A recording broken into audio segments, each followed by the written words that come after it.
The views and opinions expressed by the host and guests are solely their own and do not necessarily reflect the views, policies, or positions of this television station, its management, or its affiliated network. The station and its affiliates assume no responsibility or liability for the opinions expressed or the content discussed during this program. Viewer discretion is advised.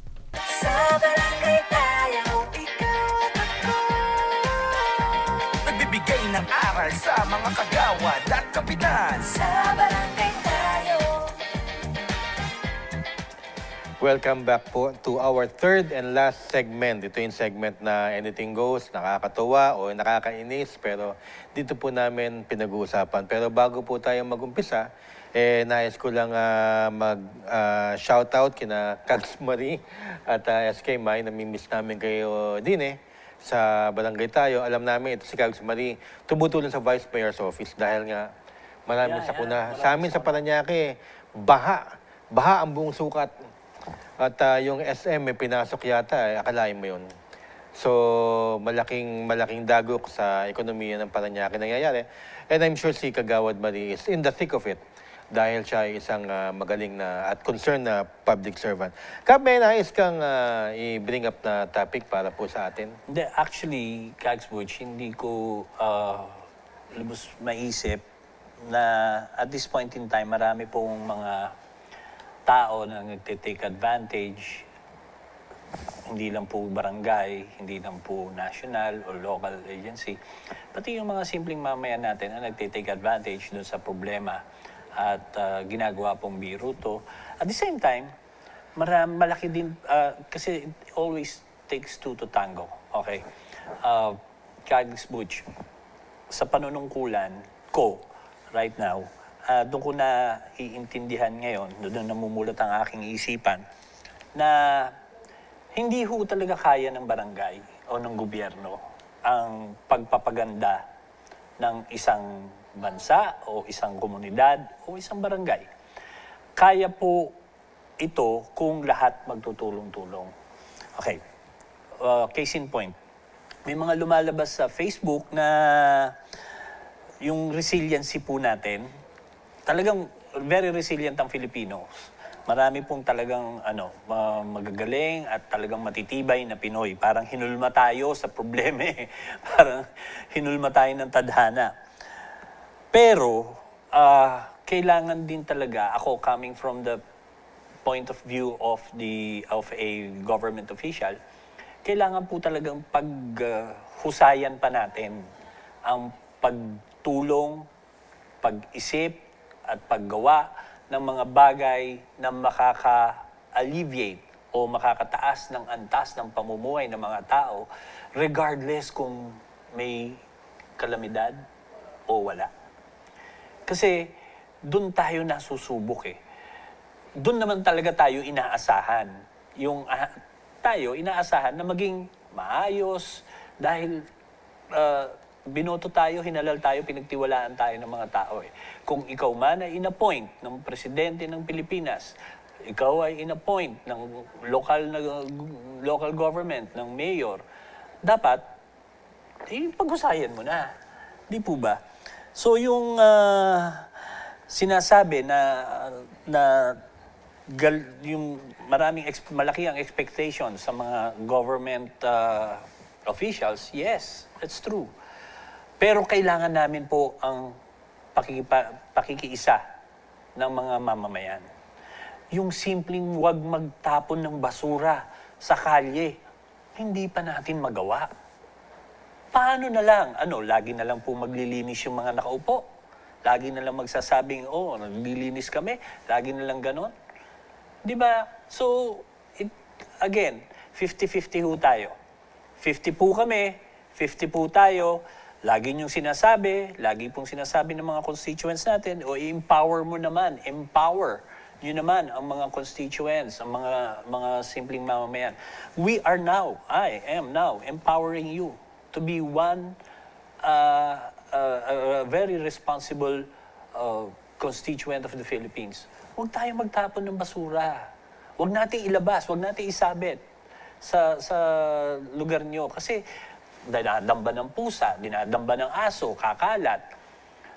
Blessings po yung kinakalat, hindi po basura. Lagi ko sinasabi sa namayan yun. Kung maaari po sana, ipasok nyo muna until dumating yung truck ng basura, saka nyo ho ilabas. O kaya, ngayon, climate change. Baka naman pwedeng kaya natin Kagsbutch na mag-recycle. O kaya maghiwalay ng mga nabubulok sa di nabubulok. Di po ba? Yun yung mga bagay na maliliit. Akala nyo hindi makakabigay ng effect sa kabuuan ng problema natin. Simpleng stork. May stork pa ba, Kagsbutch? Simpleng stork, candy, o kaya yung mga bubble gum, juicy fruit, kung ano man, hindi natin itatapon sa kalye, malaking tulong na po yun. So, again, tulungan tayo. Yun lang naman ang sa amin. Tulungan tayo. Gagawin namin, ako sa party ko po. Hopefully, makumbinsi ko po kayo, mga nakaupo, mga binoto, na gagawin natin lahat ng mga kailangan natin, pero gawin din naman ng mga constituents natin yung ini-expect natin mula sa kanila. Ganun lang po. Yun lang. That's my take, Kagsbutch. Maraming salamat, Kapitan Don Francisco. At napakagandang mensahe. Gagawin ng ating mga nakaupo ang serbisyo. Ang kinakailangan naman sa mga botante ay disiplina. Yeah. So, serbisyo at disiplina goes hand in hand. So, napaka-timely ng message po ng ating pong pinagpipitagang kapitan. Speaking of which, ang mga kapitan sa buong Pilipinas ay lagi po tayong tinatawagan at tinatanong kung ano na raw ang nangyayari. At alam nyo naman, at siguro sawan-sawa na kayo sa explanation ko, na hanggang ngayon ay wala pang desisyon tungkol sa term setting BSKE proposal. Ano po? So ngayon, tatanungin natin si Cap Dondon kung ano ba ang tingin niya sa term setting proposal na rin. Total naman, Cap, no? Today is Thursday. Yes. No? July 24. At 2:33. 2:33 p.m. Yes. Hindi namin alam, kasi nakadating na ang Pangulo, kung maya-maya may announcement. Hindi namin alam kung tonight or this afternoon or bukas ng umaga, that tomorrow is Friday. Hopefully, itong segment namin na ito, episode na ito, ay lumabas mamayang hapon. Kaya kung ano man ang sasabihin ni Kapitan Dondon ngayon, at may mangyari bigla, pasensyahan na po tayo. At alam niyo naman, events move fast or decisions run slow. Ang ganda nun So Kap, ano ba tingin mo, Kap? Ano ba mga naririnig natin dyan? Ito si Kap, may bubwit din to eh. Hindi, actually, sa akin po, ayan, napa-jacket tuloy ako. Okay, sa akin po, may tanong ako na gusto kong i-air sa atin. May mga tanong gumugulo talaga sa isipan ko. Siguro mga kaibigan yung congressman, kaibigan yung baka may kaibigan kayong senador na pwede makasagot po nito. O kaya Secretary General ng Congress. Ano nangyari po dun sa kapag 19th Congress at lahat ng bagay na nangyari sa 19th Congress ay kapag natapos po yun, ano tawag doon? Siniday? Adjournment siniday. Adjournment siniday. Natapos po yun, lahat ng lalabas doon ay tapos na. Ano ho nangyari doon? Kasi, ang sabi ng Malacanang, he says, she says, ang sabi ng Malacanang, na-receive lang nila, kailan lang? July 15. July 15. Last week. Yeah, apparently last week lang. Samantalang ang tapos ng Kongreso June, nalimutan ko na. Basta matagal. After a month, tsaka nila na-receive. June 30. Ganon. June 30 yung tapos ng Kongreso. Sabihin na natin, June 30 nila na padala. Okay. Actually, hindi. Na-receive nila July 15. Eh. Bakit July 15 nakalabas pa yung sulat o yung bill, yung batas na proposed bill nila?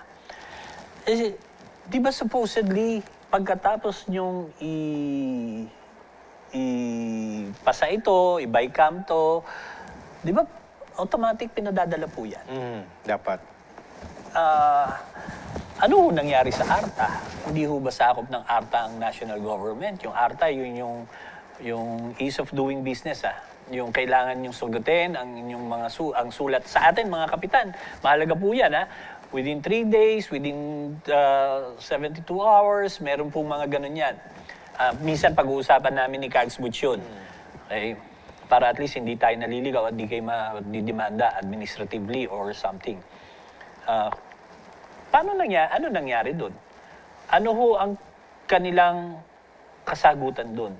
Hindi ba ito ay, puro ako tanong, hindi ba ito ay panibagong puntos na pwedeng sabihin ng mga may ayaw sa postponement? Yung pagbibigay nyo o pag-release nyo ng sulat o ng dokumento mula sa Congress papuntang Malacanang, July 15 lang na-receive? Di ba dapat before June 30 na-receive na po ito? Dahil doon nag-adjourn ang session, ang Congress ng 19th? Tanong lang yun. So, ano ngayon ang legal basis noon? Kags Butch.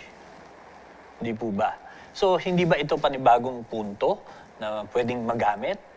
Kasi marami talagang nalilito dyan sa puntong yan.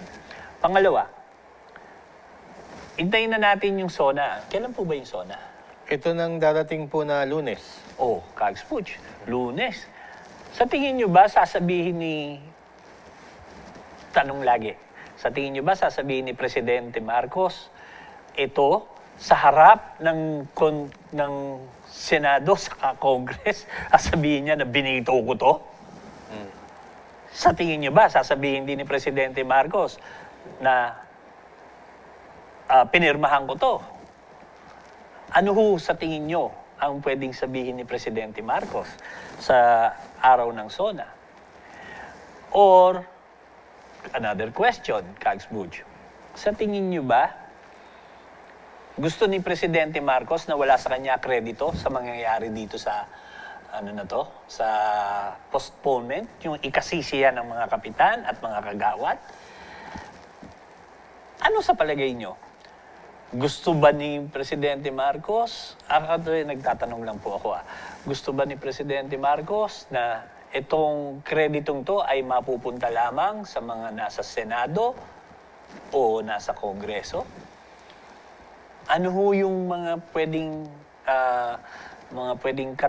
kalabasan ng tanong ko po? Sa akin, ang aking opinion ay huwag na nating hintayin na mag-postpone o ituloy ang eleksyon, either or. Sa atin, basta lalo na ngayon, kailangan visible tayo sa barangay natin. Dire-diretso na lang ang serbisyo natin. Dire-diretso, regardless if merong next year ang eleksyon o this year ang eleksyon. Tuloy-tuloy na natin. Para kung ano man ang kalabasan, para tayong kaninang sinasabi ng Kags Butch, Boy Scout, palaging handa. Ay, maraming salamat, Cap Don, sa iyong makatotohanang pananalita. Alam nyo, kaya lang natin babanggitin to, no? Today is July 24, Cap. And it is already 10 to 3.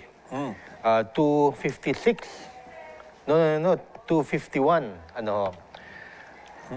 So, hindi ho namin alam kung anong mangyayari mamaya, kung may announcement na, or bukas, kasi itong third segment, hindi ako sure kung mamaya ma-upload or tomorrow morning. Pero definitely, bibilisan namin ang pag-edit na Kaya po, aabangan po natin, kasi para bang pagka wala hong announcement hanggang bukas, Friday, sa tingin po natin, hindi rin natin alam kung sa SONA talaga ay magkakaalaman. Ayun po. Pero nais ko lang sabihin sa inyo na during isang Ted Filon interview sa News 5, sinabi ho ni Ted Filon na ano ba talaga? Pipirmahan ba yan o hindi? Kasi nalilito na ang taong bayan. At sinabi nga ho ni Comelec Chairman George Garcia na kung ano yung preparasyon namin ngayon, yung pa rin ang gagawin namin. At sinabi niya na signal yon. Signal yon kung what may, yung mga things to come. No? Pero hindi pa rin natin alam. Pero kagaya nga lagi natin sinasabi, Comelec lagi ang pagmamasdan nyo dyan kung tumigil sila sa pagtrabaho o hindi. Kaya po, yan po ang ating pong message tungkol po sa term and BSKE setting. Magkakaalaman sa tingin ko, Kap, sa SONA or hindi. At parang sinasabi mo, Kags Butch, ang Comelec, kumbaga sa taong may sakit, sila yung blood pressure.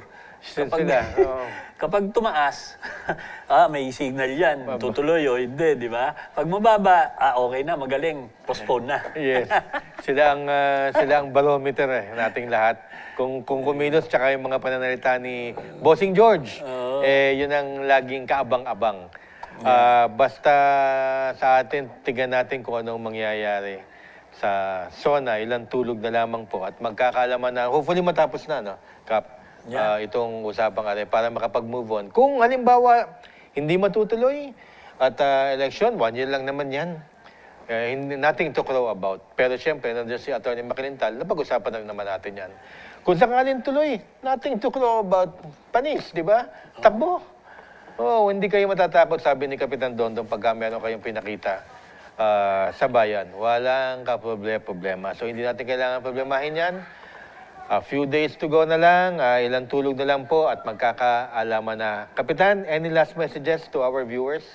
Well, again, Kags Butch, saka dun sa mga manonood natin, lalo na dun sa mga nakaupo at yung mga aspirants,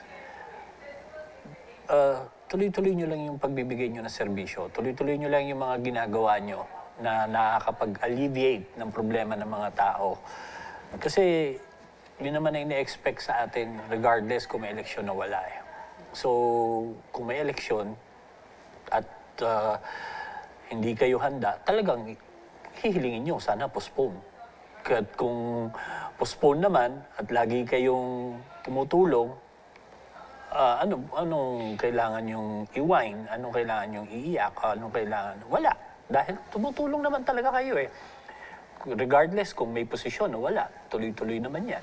So, yun lang naman sa atin. Kung baga, Kags Butch, yung eleksyon, ako kasi, yung eleksyon para sa akin, yung nagbibigay ng mandato yung pagkapanalo o kung hindi ako mananalo. Ibig sabihin, yun yung grades ko, yun yung ano ko. So, dun ako ginegradean ng mga tao. Kung maganda ginawa ko, mananalo ulit ako. Kung hindi maganda ginawa ko, hindi ako mananalo. Ganun lang kasimple para sa akin. Dahil nobody or no one is forever. Talagang dito sa atin, may katapusan ng lahat. Ganun lang yun. Maraming salamat, Kapitan Dondon. So, yun na nga po. Sana next week, yun ang pag-uusapan natin kung ano na ang desisyon ng Pangulo ng Pilipinas. Exciting to, no? In behalf of SK May Salazar, Kagawad Mani Formentera, Ferrer, at sa ating pinagpipitagang Kapitan, Cap Dondon Francisco, ito po yung lingkod, Kagawad Butcherano, na nagsasabing, magbabalik tayo dito sa barangay tayo. Sa barangay